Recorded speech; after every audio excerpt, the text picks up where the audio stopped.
root or whatever defilements directly. Take your stance. In the case of anger, anger is violent. You must remain cool and calm. Anger rising, cool, calm. Cool.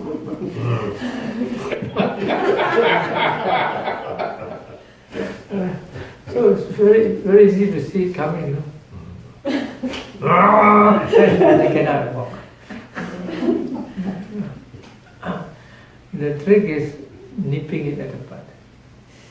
When it's grown too strong, then you may need external help. So you counter it with peaceful, cool awareness, mindfulness. In the case of this craving, detached, distant type of mindfulness. Don't go to keep it distant. Craving. When you come closer, but I want. No, keep that, stay there, don't come close. Something like that, no? And then when you see all this, able to keep it at a distance for some time, whether craving or anger, then you are able to study also the conditions that break it up. External conditions and internal conditions. Very often I notice that they become very strong because of the identification. There's some identification there.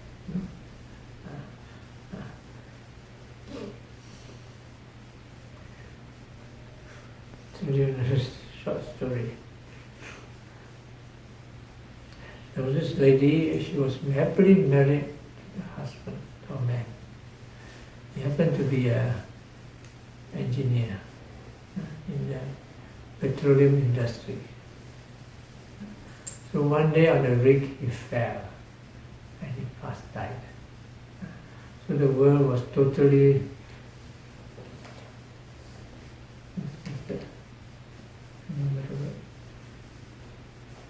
in suffering, or just devastated. And so he came within the Buddhist view, and people were telling, you must not get angry, everything is impermanent, and karma, and all those. So after that she got fed up of it. She told them, it's easy for you to say because it's not your husband. She's got a point there.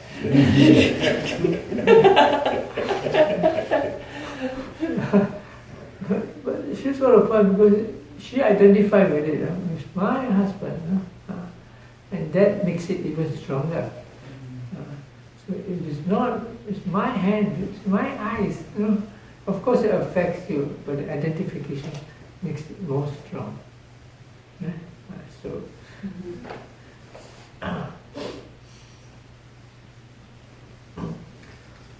So there's this teaching of anatta, non-self, which is also very helpful in dealing with this problem.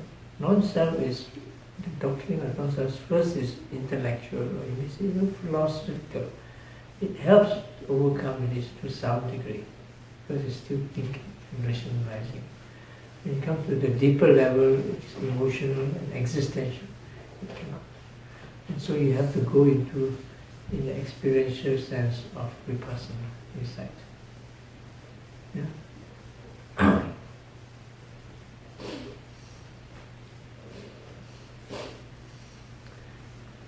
No, you can go into this is a long story. I'm not going to go into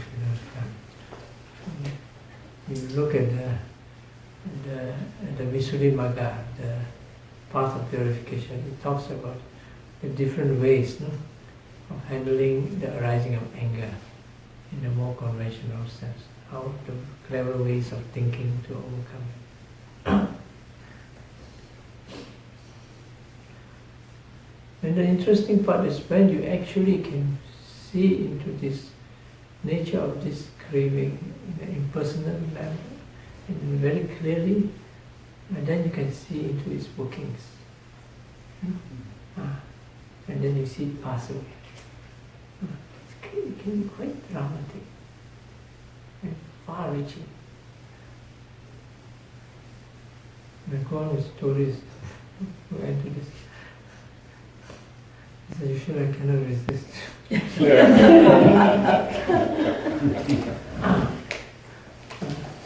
So, for example, one person, the young man, this is from the Czech side of the story. You know, usually when he goes to sleep, often he gets these nightmares, and he gets this, he cannot sleep, and so on, so on, so on. And so he has learned Vipassana before, but he cannot really overcome it properly. So I tell him, look, you're looking at it the wrong way. When fear arises, you don't just look at fear, you look at the fearful consciousness. Looking at fear itself, looking at the consciousness, two different things. Just like, as I said yesterday, when you look at the water and the state of water are two different things. When you look at the consciousness, you see not just the fear itself, but all other things around the fear. And so when that night the fear arose, he tried that method, and he put the fear went off. You know why?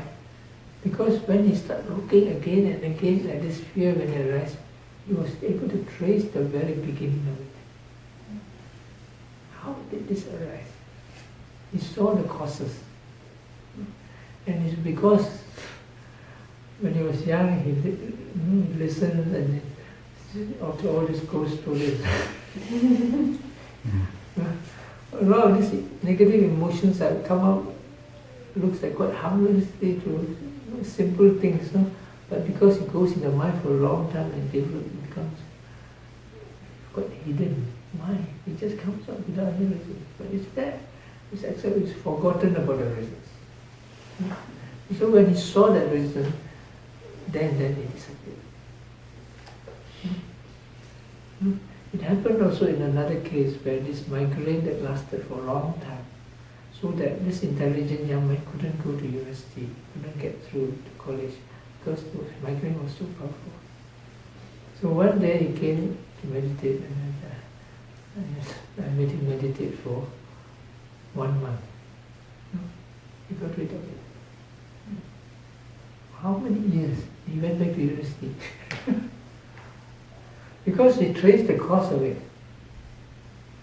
So after watching it for some time, he saw the cause, how it started. It was a case of unrequited love. When you're young, you fall in love with a young girl, and then she didn't like you. So, it's okay, everything is impermanent, everything is karma, and all the logic, it helps to cover up the thing. But the hurt is still there. And inside the mind, it goes on until it became a strong migraine. But when he could see it, and he said, this is nonsense, what is this ridiculous thing? Boom, it went off. And it never came back.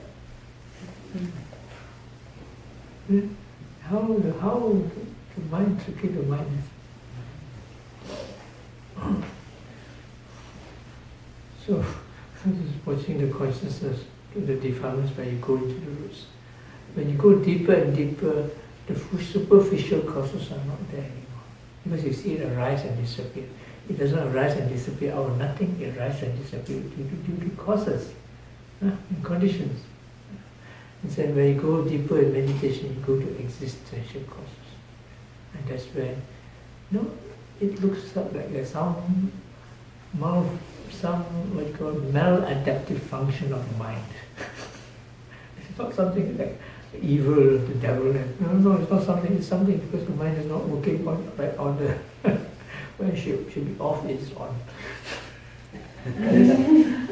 So in this young man's case, the migraine young man, you told him you had him meditate for a month. Yeah. And his primary object in meditation would have been his migraine. His migraine. And That's of so. course, in between he watches the rising, falling and everything. But finally when it comes to it, watch the consciousness. Not just the migraine, but things around the consciousness connected with the migraine. Yeah. So when you go deeper and deeper, you go to this existential causes.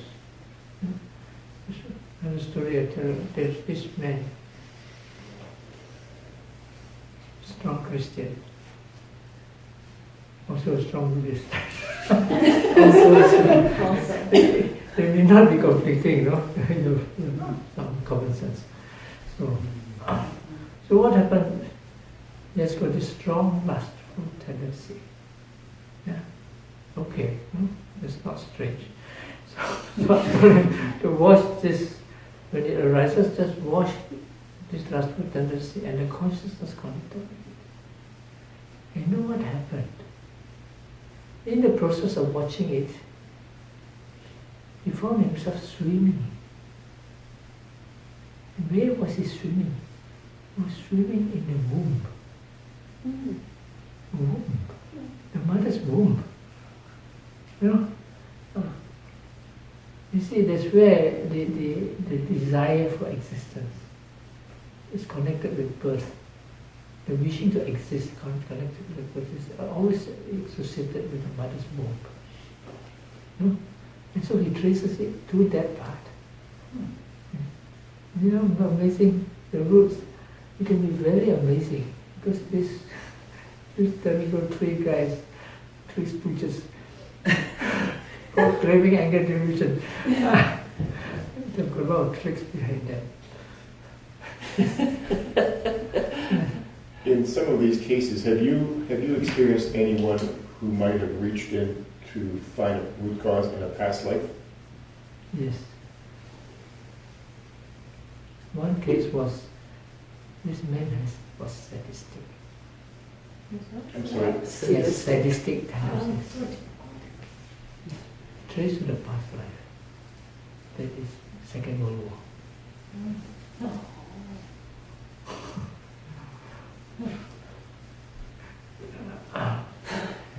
Anyway, so but no, these levels are reached after you have built up strong foundations of mindfulness, and they will still arise because they are present. But you keep watching them and you keep making use of them. That's why whenever possible, don't run away. It's just that it is an opportunity to develop it. But if you can't handle it, then you better back out. Know what you can handle. You know, it depends because some of this traumatic thing is not easy to handle. You know, it depends on that person's ability and person's. For example, there's a case of drug addiction. A lot of people can't handle drug addiction. They just go back. But in this case, this young man could. And handle it, face it, goes on. So, it depends on individual very much. Good. This is one thing. Now, after some days, hopefully, that most of these things will be kept at bay. And this further away, all this anger, craving, delusions, thought and purpose, restlessness, they are away long enough for you to develop more and more mindfulness and some continuity in concentration. Okay? At least they live in peace for some time.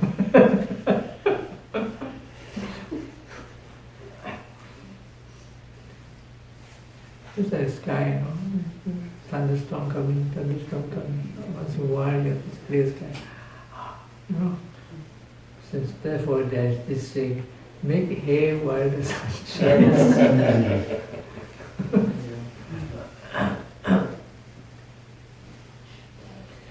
And so then the second level of consciousness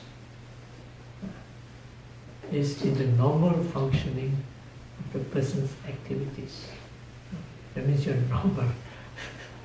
You're not paranoid, or not obsessive. obsessive with anger. Oh yes, I forgot to talk about delusion. Forgot what? I talked about delusion already. That's just it. Generally, delusion is more tricky because it's like an invisible. He makes things invisible and you invisible to himself, of course, itself. So you have to use to detecting the mind that is that. It does not. These are like blank states. Rising, falling, thinking. But you don't know where the thinking comes. Isn't it strange? Huh? You're mindful, you know where the thinking comes, but the actual beginning of thinking you don't know. That's why it's there. You're mindful, you won't think in the first place. There's a blind spot there. You didn't know. Sleeping, rising, fall asleep. How come you don't know you fall asleep? Because you don't know. But you don't know. But you have a continuity of mindfulness, and then you're on the lookout for it, then you see the dull mind coming in. You can spot it. So there are many of these blind spots. And this constitutes a lot of the delusion emotion, like flash presentation. Even if you're looking at something, the mind phases off to a dull state. You don't know. You know what's in front of you, but your mind is dull. Still delusion is there. So anyway, when you go to the deepest level of delusion,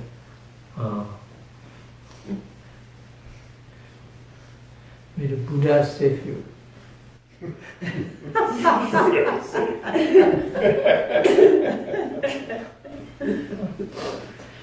only thing that can save you is your diligent practice, continuous mindfulness, non-stop. And the mindfulness shoots like a machine gun.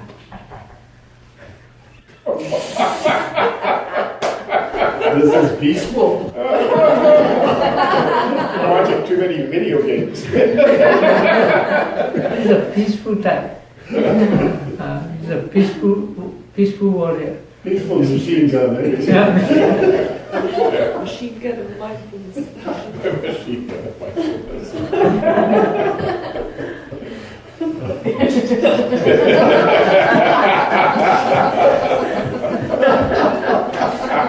Yes.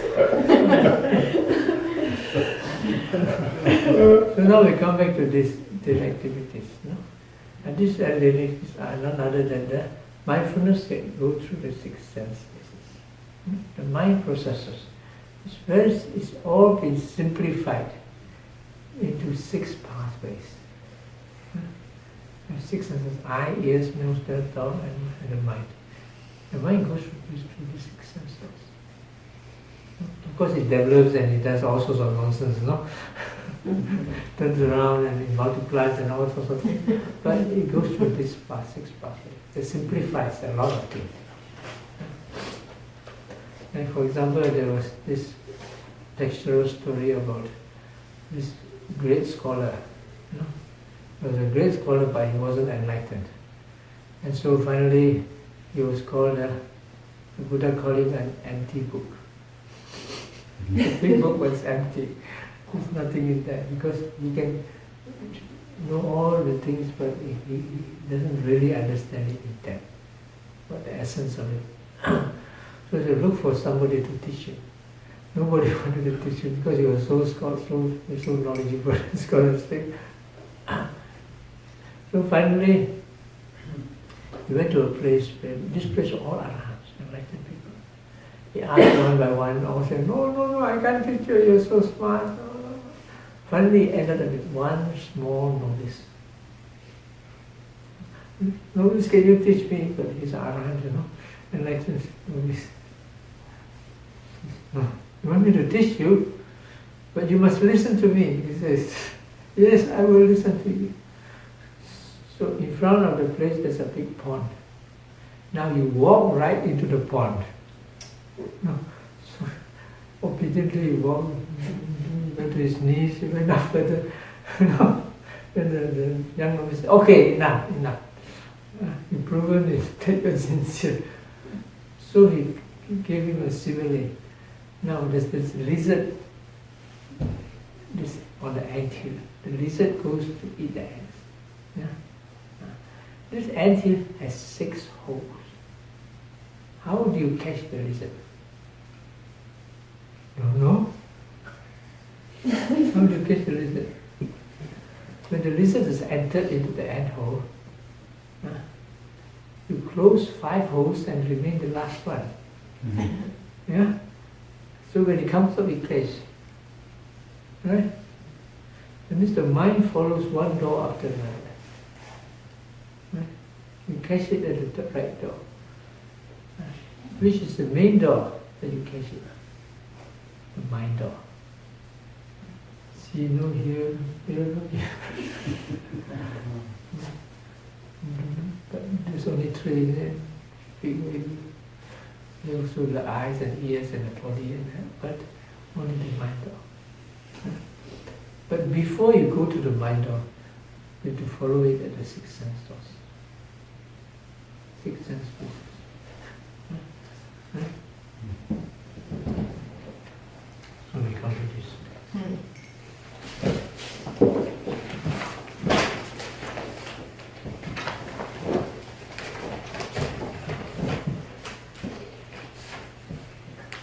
So that's why Chittanupassana, first diagram, eye, ear, nose, body, brain, and then it goes, finally it leads to the mind door, eventually. Alright? But you see, at this point is the walk the dog.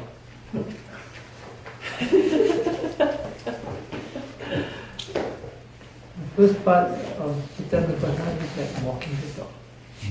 Yeah? The dog is the consciousness. The mindfulness is that it follows. Where is this dog going to go? Okay, let's take a walk, doggy. What's your dog's name? You have a dog? Boo. Huh? Boo. B-L-O. It's a Okay. word that Boo. Boo. Boo. Boo. We have a dog named Bo. B-E-A-U, and beautiful. Bo. Or boo. Italian, there's a word called boo. You know? When you tell him something and he cannot understand, you say boo. I understand.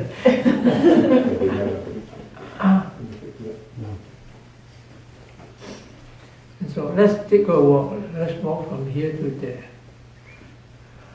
Let's from here to the monastery. Then okay, you take it for a walk. Will you listen to you? Oh yes, you have training. Because he has been trained. But if he has not been trained, Unless there's a squirrel or no, something. then he goes around. Unless there's a squirrel. He goes for the squirrel. Even with training, he also goes for the squirrel. So, depending on the training. And so, in the same way, you try to follow. First you keep your mind to the rising and falling. Oops, you go. There's a squirrel. This pain, itchy. If you're not careful, then you start thinking about it and you go so much. And then you know, itchy, okay, come back, don't eat, come back.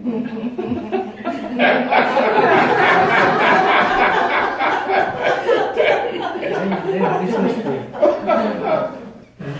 After that, somebody coughing, then he immediately runs down. Who is this coughing? You should keep quiet. You guys should give him some lozenge. Only talking. Hearing. Then come back. No? And so you trace it to the 6 sense doors. Yeah. But at first you hold it to the body door first. Yeah. So it's taking the dog forward, tracing it. After a while, because you have been always, every time you bring the mind back with mindfulness, you're actually infusing the consciousness with the habit of mindfulness. Otherwise, it's the habit of distraction or habit of one of the hindrances. So, this way, as you keep training the dogs, slowly the dogs get trained. Then you can see how but how the real conditions of the consciousness at the sixth sense stops. And so, normally, for example, when we watch the five senses, we are more aware of the sense objects. But we don't see the mind so much. We know it is there, but we don't see it so much. And so we consider the mind which sees, hears, smells, tastes, touch, and think the same mind. It's not. Okay, it is not. It looks, let's say, because you cannot see it clearly. It's just like, something moving very fast, changing very fast, and you cannot see the change clearly. You think it's the same thing, but it's not the same thing. Okay? It has some kind of continuity, but it's not the same thing. For example, we say, Rachel, when you were young, you were a baby, so cute. Still. And now it's different, You're not a baby anymore.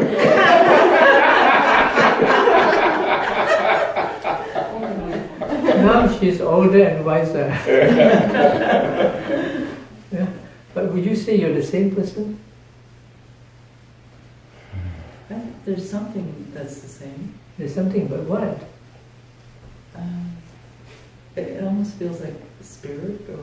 But you don't really know what it is. Yeah, it's true. But as a mind, as the mind, the consciousness, a young baby's mind and your mind is completely different. But there's something there that... There's some continuity there of some sort, but you don't really know. We'll come to that later. Okay? But definitely it's not the same. I'm not the same. No, you're not the same person. You're not the same person. Yeah. We have all the same organs if you didn't have any transplants and stuff. But Well, they've changed. the organs have changed. Damn. So here we're not talking about the eye organ, we're talking about the consciousness. But you have... The thing is, though, is that you can remember as a child doing something, and there's somebody that is still there that Yes, remembers but doing you can also forget. No, but there are things that you remember. Yeah. One day when you grow so old that you suffer from Alzheimer, I hope not. then what happens? Yeah, Yeah? that's true. But there's sometimes where you remember something, like when you're a child, and then you talk to your brother and sister, and it turns out that they have a totally different Yeah, you've memory. got it all You say you got it all wrong. But they're also That's different right. people. I In guess. different ages too, right? Yeah, different perspective. But what I'm saying is that, we can't totally rely on those memories that we have of our childhood, because they're disputed sometimes. Because perception is also impermanent. Yeah. Yeah, perception. Memory is perception.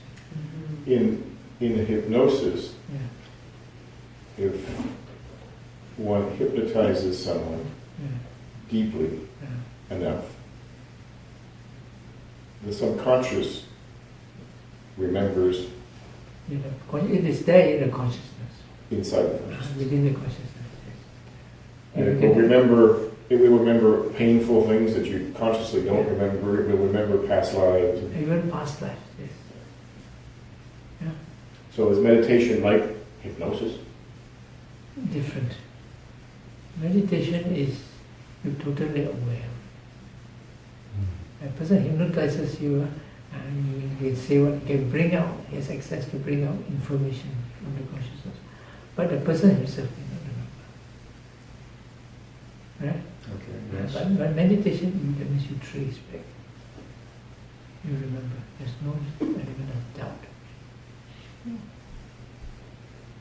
That's where mindfulness comes in clear. And to be able to trace back that degree, the mindfulness must be very strong. Okay. Now, I recognize that it varies from person to person to person, Yeah. but in your experience, is there like in 2 weeks you will be there, in 2 months you'll be there, or in 2 years you'll be there? Those are prodigies. Most people have to struggle like mad. Yeah, but how long do you struggle for? 20 years, 10 years, 5 years? Let's not get personal, Mr. Pierre.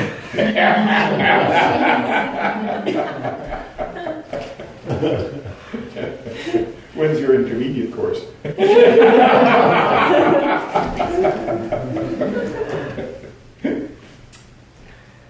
Well, it depends on Rachel. No, it depends on you.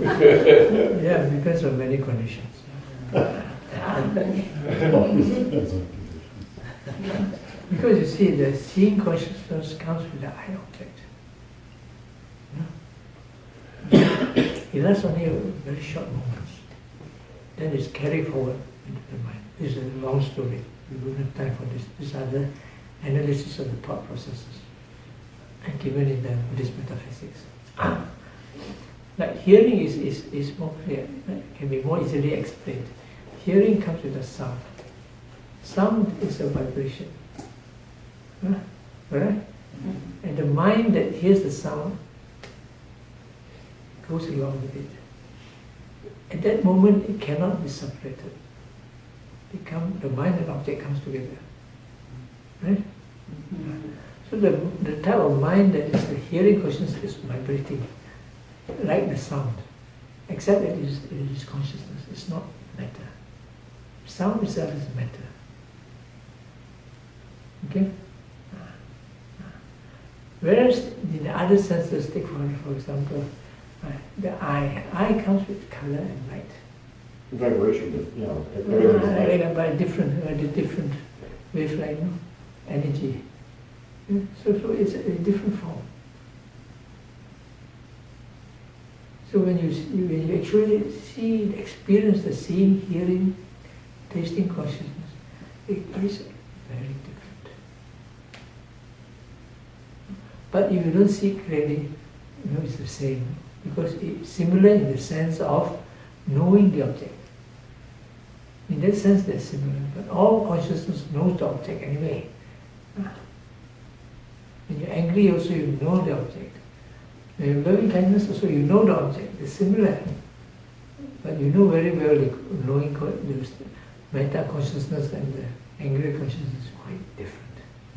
No? A good example is somebody lost his key, for example, his car key or his house keys. Where is it? Very common situation. Then it was sweat.